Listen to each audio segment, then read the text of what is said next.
ಜನವರಿಯ ಹೊಸ ವರ್ಷ ನಮ್ದಲ್ಲ, ಯುಗಾದಿಗೆ ಬರೋದು ನಮ್ಮ ಹೊಸ ವರ್ಷ.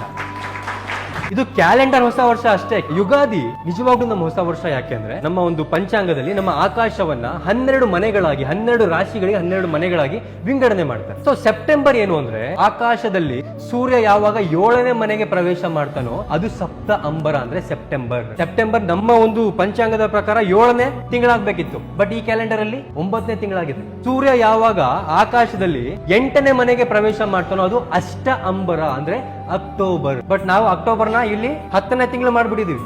ಸೂರ್ಯ ಯಾವಾಗ 9ನೇ ಮನೆಗೆ ಪ್ರವೇಶ ಮಾಡ್ತಾನೋ ಆಗ ನವೆಂಬರ್, ನವ ಅಂಬರ. ನವೆಂಬರ್ ನಮಗೆ 9ನೇ ತಿಂಗಳಾಗ್ಬೇಕು, ಇಲ್ಲಿ 11ನೇ ತಿಂಗಳು ಮಾಡ್ಬಿಟ್ಟಿದೀವಿ.